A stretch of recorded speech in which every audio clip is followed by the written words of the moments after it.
Flower, गाजर, बटाटा, वाटाणा, फरसबी, कोथिंबीर आणि ही आहे आलं लसूणची पेस्ट, ही टोमॅटोची पेस्ट आहे आणि त्याच्यामध्ये हा कांदा, ही दही पावडर आणि हे आहे हळद आणि हे आहे धना पावडर आणि हे आहे जिरा पावडर आणि हे आहे तळलेला कांदा.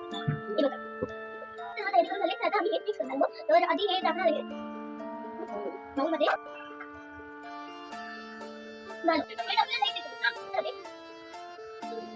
सुहाना व्हेज बिर्याणी मसाला मी टाकत आहे.